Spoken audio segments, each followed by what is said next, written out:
திரைக்குறள் நேயர்களுக்கு வணக்கம். இன்று நம்மோடு மூத்த பத்திரிகையாளர் சபிதா ஜோசப் அவர்கள் இணைந்திருக்கிறார்கள். நிறைய திரைப்படங்கள் குறித்து, திரைப்பட நடிகர்கள் குறித்து பேசுவோம். வணக்கம் சார். வணக்கம் சார். சார், விஜய் அவர்களுடைய விஷயந்தான் இப்போது பூதாகாரமாக போய்கொண்டிருக்கு. இதில் பார்த்தீங்கன்னு சொன்னால், இப்போ சிபிஐ விசாரணை நடந்தது சமீபத்தில். இன்றைக்கு பல்வேறு அரசியல் புரசலாக பரபரப்பாகி கொண்டிருக்கிறது. இந்த ஜனநாயகன் திரைப்பட படக்காட்சிக்காகத்தான் இந்த கரூர் சம்பவத்தில் மக்கள் ஜனத்திரள் நிறைய கூட்டம் திரளப்பட்டது சொல்லப்படுது. அது சம்பந்தமாக கேள்வி கேட்டான்னு சொல்லுவோம். இந்த திரைப்படத்துக்காகத்தானா நீங்கள் இவ்வளோ கூட்டம் கூட்டினீங்க அப்படின்னு எல்லாம் கேட்டிருக்கிறாங்க. இன்னொன்று இந்த இவங்களே எடுத்த வீடியோ ஆதாரங்கள் இருக்குல்ல, அதில் குறிப்பிட்ட காட்சிகளை எல்லாம் நீக்கிட்டு தான் கொடுத்ததா சொன்னாங்க. அதையெல்லாம் இப்போ சிபிஐ ரெக்கவர் பண்ணி எடுத்துட்டதாகவும் இன்னும் பல ஆதாரங்களை வச்சிருக்கிறதாகவும் சொல்கிறாங்க. இதை பற்றி என்ன நினைக்கிறேன்? இல்லை, ஒரு சரியான ஆதாரங்கள் அவருடைய வண்டியிலே இருக்குது. நிறைய வண்டியிலே உங்களுக்கு நிறைய அதில் த்ரிஷா இருந்தது உட்பட உண்டு. த்ரிஷாவும் இருந்திருக்காங்க, அந்த வண்டியில் இருந்தாங்கங்கிற ஒரு ஆதாரம். நீங்கள் கரூர் சம்பவம் நடக்கும்போது த்ரிஷா இருந்ததான் சொல்கிறாங்க. அதுக்கு பிறகு பாதியில் அவங்க இப்போ கட் பண்ணிட்டு போயிருக்கலாம் ஆனால் கரூர் சம்பவம் அந்த சமயத்தில் உங்களுக்கு அவர் அந்த ஃபுல்லாக க்ரௌடு மத்தியில் நின்று பேசுகிற மாதிரி, அந்த அரசியல் பேசுகிற மாதிரி அந்த படத்துக்கான ஒரு இது தேவை. கூட்டம் நிறைய தேவைப்படுது. அந்த கூட்டம் இயல்பாக வந்த கூட்டமாக இருக்குது இல்லையா, எக்கச்சக்கமாக கூட்டம் சேருது. இவங்களே இந்த லைட் ஆன் பண்ணி ஆஃப் பண்ணி, அது ஒரு லவர்ஸ் தான் அந்த மாதிரி பண்ணுவாங்க. லைட் ஆஃப் பண்ணி ஆன் பண்ணி. இதுவும் சினிமா காட்சிக்கு வேண்டிய, சினிமா காட்சிக்காக தான் இது லைட் ஆஃப் பண்ணி ஆன் பண்ணதும் சினிமா காட்சிக்காக. அது சும்மா இப்படி இது பண்ணியிருப்பார். ஆனால் உங்களுக்கு பேசுகிறதுக்கு எந்திரிக்கும் போது அந்த கூட்டம் சுற்றி இருக்கிற கூட்டத்தை அப்படியே கவர் பண்ணிவிட்டு இவருடைய கூட்டத்தை ஆக்ரோஷமாக, அந்த கூட்டம் ஒரு பேச்சுக்கு ஒரு ஆக்ரோஷமாக இருக்கிற மாதிரி அதை காட்டி ஆகணும் உங்களுக்கு. அதனால் தலைவா அப்படின்னு கத்தணும், இது பண்ணணும், எல்லாமே அதில் வந்துடும். அது இல்லாமல் உங்களுக்கு மேலே ஏறி பேசும்போது இவருக்காக கூடிய கூட்டம், இவர் ஒரு பலமான ஒரு அரசியல்வாதி அதுதான் பேசிகிட்டு இருக்காருங்கிற மாதிரி அது பில்டப் ஆகும். அது இவர் பில்டப் பண்ணி தான் உருவாக்கப்பட்டது. விஜயுடைய வளர்ச்சியை பார்த்தீங்கன்னா, நீங்கள் முன்னெல்லாம் சொல்லுவாங்க இல்லையா, குஜராத் மாடல்னு.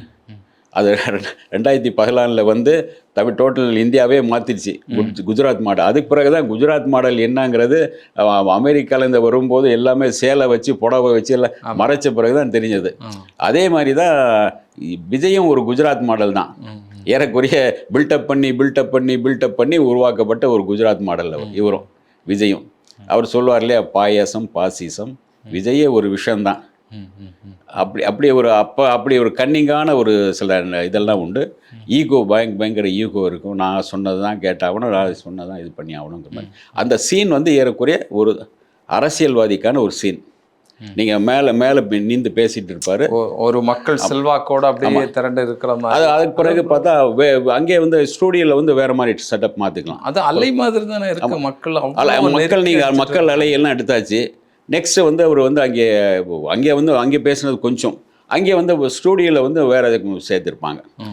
அவருடைய கருத்துக்கள், அந்த டிஎம்கே எதிர்த்து, இவங்களை எதிர்த்து, அந்த அவருடைய உணர்ச்சிகரமாக பேசுகிற மாதிரியெல்லாம் மக்கள் ஆரவாரம் பண்ணுற மாதிரி, அந்த அப்பப்போ மக்கள் காட்டும்போது ஆரவாரம் இருக்கிற மாதிரி. இப்போ தான் நீங்கள் ஒரு காமெடி சொல்லிட்டு இவங்களே சிரிக்கிற மாதிரி இது போடுவாங்க இல்லையா, அந்த மாதிரியெல்லாம் சேர்த்துருப்பாங்க. அதெல்லாம் இந்த மானியத்தேனையெல்லாம் சேர்த்து அது ஒரு படத்துக்காக உருவாக்கப்பட்டது தான். அது ஜனநாயகன் கடைசி படம்ங்கிறனால அதெல்லாம் உருவாக்குனது. அது கடைசியை பார்த்தா இவருக்கு மற்றும் பல பேருக்கு கடைசியான இதாக போயிடுச்சு. அது கடைசியான பார்வையாக போச்சு. நானும் கேள்விப்பட்டேன். அது 3ஆவது நாளே அங்கே போய் பார்க்குறேன்னு சொன்னார், 2ஆவது நாளே பார்க்குறேன்னாரு. யாரோ இந்த தேங்காய்முடி ஜோசியர் யாரோ சொன்னார் போருக்கு, நீங்கள் போகாதீங்க, அங்கே உங்களை பார்க்க வந்த பல பேர், உங்களுக்காக பார்க்க ஆவிகள் தான் சுற்றிட்டு இருக்கோம், செத்துப்போன ஆவியெல்லாம் சுற்றிட்டு இருக்கோம். அங்கே போனால் நீங்கள் 40 பேர் உங்களை அது பிடிச்சிச்சின்னா இது வேறு மாதிரி போயிடும், போகாதீங்க. அதெல்லாம் ஒரு 16 நாள் காரியம் கழித்து அதுக்காக காரியமெல்லாம் பண்ணிவிட்டு அதுக்கு பிறகு போங்கிற மாதிரி தான் சொல்லப்பட்டதான். அவங்க 16ஆவது நாள் காரியம் முடிஞ்ச பிறகு பேசுகிறோம், இது பண்ணுறோம் அப்படின்னாங்க. அதுக்கு பிறகு போய் பார்க்குறோம் அப்படின்னாங்க. கடைசி உண்மைதானா? இது ஒரு சொல்லப்பட்ட உண்மை தான். அது நம்ம காதை கேட்டது. அது எந்த அளவுக்கு உண்மை இவர் நம்புகிறார்ல, இவருக்கு நம்பிக்கை இருக்குல்ல. அதாவது நீங்கள் உங்களை பார்க்க செத்தது உங்களை பார்க்க வந்தவங்க தான். இவரை யாரும் நம்ம பாலாஜியை பார்க்க வரல, ஸ்டாலினை பார்க்க வரல, உதயநிதியை பார்க்க வரல, விஜய்ங்கிற அந்த சாரி அவரை விஜய்ங்கிற ஒரு நடிகரை பார்க்க வந்த கூட்டம், அவரை தான் பார்க்க வந்தாங்க. உங்களை பார்க்க வந்தவங்க தான் கிட்ட வந்து செத்துருக்காங்க, மயக்கம் போட்டு செத்துருக்காங்க. எல்லாமே உங்களை பார்க்க வேண்டும்ங்கிற ஆசையோடு செத்தவங்க. அங்கே போனால் உங்களுக்கு என்ன ஆகும்? பார்க்க வேண்டும் ஆசையோடு வந்தவங்க, ஆசையோடு அந்த ஆதி அங்கே தானே சுற்றிட்டு இருக்கோம், பார்த்து உங்களை சுத்த போகுது அப்படின்னு சொன்ன பிறகு தான் அவருக்கு அப்புறம் பார்க்கலாம் கடைசியில் அங்கே போகாமலே அவங்கள வர வச்சுட்டார். அதனால தான் அப்படின்னு ஒரு தேங்காய் மூடி ஜோசியை சொல்ல தான் இப்படி ஒரு இது அது அது நம்மளால நம்பாவிட்டால் அது உண்மையான உள்ளே இருக்கிற ஒரு விஷயம். ஏன்னா இல்லாட்டி உங்களுக்கு அவர் பயம் இல்லை இது இல்லைன்னா நீங்கள் உடனே பார்த்துருக்கலாம், மறுநாள் போய் பார்த்துருக்கலாம், ஒரு வாரம் கழித்து பார்த்துருக்கலாம். அதில் அவங்க சொன்ன மாதிரி 16ஆம் நாள் காரியம் முடிச்சாவது போய் பார்த்துருக்கலாம். அதுவும் போய் பார்க்கல. கடைசியில் பார்த்தீங்கன்னா அந்த வண்டிக்கு கூட என்னமோ பூஜை எல்லாம் பண்ணி அதோடைய தீட்டெல்லாம் கழிச்சாங்கன்னு நினைக்கிறேன். ஆயுத பூஜை பண்ணாங்க. அதுக்கெல்லாம் அது தீட்டுக்கள் பாங்களே, அதை இது மேலே பிடிச்ச அந்த இது அப்படிங்கிற மாதிரியெல்லாம் அதெல்லாம் பண்ணாங்க. அதை அதனால் இவருக்கு வந்து அது பண்ணதை ஏறக்குறைய ஒரு படப்பிடிப்புக்காக தான். இது மாதிரி நிறைய பண்ணியிருக்காங்களா இதுக்கு முன்னால்? இந்த மாதிரி நேச்சுரலாக சீன்ஸ் எடுக்கிறதுலாம் சீனெல்லாம் எடுத்திருக்காங்க. ஆனால் யாருமே அதை இது பண்ணல, அந்த மாதிரி இந்த அளவுக்கு வரல. பல விஜயகாந்துக்கு அந்த மாதிரிலாம் எடுத்திருக்காங்க. விஜயகாந்துடைய ராஜ்யம் அப்படின்னு ஒரு படம், அதுக்காக வந்து அவர் இதுலேருந்து கன்னியாகுமரியிலேருந்து நடந்து வர மாதிரிலாம் கூட்டம், அந்த க்ரௌடெல்லாம் வச்சு அப்படியே எடுத்திருக்காங்க. அந்த க்ரௌடு அவருக்கு நிறைய எக்கச்சக்கம், இதை விட கூட்டமாக எக்கச்சக்கமாக சேரும். அவர் பெரும்பாலும் இதில் ஏறிட்டு தான் உட்காந்து பார்ப்பார்.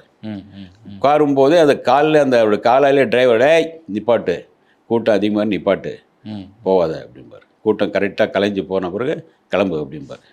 அதை காலாலேயே சைகை பண்ணுவார். இங்கே கூட்டம் இல்லை, போயிட்டே இரு, ஏன் நிப்பாட்டுற அப்படின்னு. இல்லை விஜயகாந்த்னா அப்போ மக்களுக்கு ஏதாவது பிரச்சனை வரக்கூடாது அப்படிங்கிறதுல அவர் உறுதியாக இருப்பார். உங்களுக்கு ஒரு எம்ஜிஆர் கூட இது பண்ணியிருக்காரு, யாரோ ஒருத்தர் ஒரு கூட்டத்தில் வந்து செத்தவரை இது பண்ணியிருக்காரு, அவரை காப்பாற்றினா. இவங்க கூட அந்த அவங்க ஐபிஎஸ் இவங்கள வந்து சொல்லியிருக்காங்க. அது அவருடைய அந்த அதை கல்யாணமான புதுசாக ஒருத்தர் வந்து இறந்து போயிட்டார் அந்த கூட்டத்தில் வந்து சிக்கி. அவருக்காக வந்து அதுக்கு பிறகு அவருடைய பையன் ஒரு சின்ன குழந்தை இருந்துச்சுன்னா அந்த குழந்தை வளர்கிற வரைக்கும் அவருக்காக வசதி மாதம் அவருக்கான பணம் அனுப்பிட்டு இருந்தார் எம்ஜிஆர். சத்தம் இல்லாமல் நடந்துட்டு இருந்தது, யாருக்குமே தெரியாது. அவங்க சொல்லும்போது ஆமாம் நான் நல்லதாக இருக்கேன், எம்ஜிஆர் என்னுடைய கணவர் இல்லைங்கிற தவிர எல்லா குறையும் இல்லாமல் எம்ஜிஆர் எனக்கு பார்த்துக்கிறாரு, மாதம் எனக்காக பணம் வந்துடுது, என் பையனுக்கான படிப்பு செலவு ஏற்றுக்கிறாரு அப்படின்னு. அவர் தான் தலைவர். தன்னுடைய தொண்டன் வந்து பாதிச்சான்னு சொல்லும்போது அவனுக்கு வந்து இது பண்ணுவார். இப்போ சில இடங்களில் வந்து எம்ஜிஆர் வந்து உங்களுக்கு வந்து அவருடைய கூட்டத்திலே இதாகும்போது அதை பார்ப்பார்.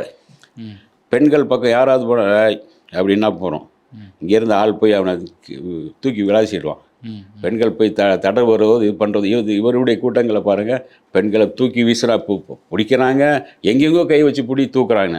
நீங்கள் சில இதெல்லாம் பார்த்துருப்பீங்க விஜயுடைய கூட்டத்தில். ஆனால் எம்ஜிஆருடைய கூட்டத்தில் தனியாக இருக்கும், இது தனியாக இருக்கும். யாராவது அங்கே போய் கலாட்டா பண்ணுற, அவர் கருப்பு பண்ண அடி போட்டு தான் உட்காந்துட்டு இருப்பார். எங்கேயோ பார்க்குற மாதிரி இருக்கும். எல்லாம் எவன் எங்கேயோ நிற்கிறான் எல்லாம் அவருக்கு நோட் பண்ணிடுவார். எவனாச்சும் ஒருத்தன் அங்கே குடிச்சிட்டோ ஏதோ ஒன்று கலாட்டா பண்ணுறான்னா இப்படிம்பார், அங்கே போயிட்டு அவனை தூக்கி கடாசிட்டு வந்துட்டு தான் வந்துடுவாங்க. வேறு அங்கே ஒரு சைலண்ட் பண்ணிடுவாங்க. ஒரு முறை ஏதோ ஒரு ஃபங்க்ஷனில் ஒரு இந்த நோய் உள்ள பெரும் வியாதியும்பாங்களே அந்த மாதிரி உள்ள ஒருத்தர் வந்து மாட்டிக்கிட்டார். அவரால் போக முடியல.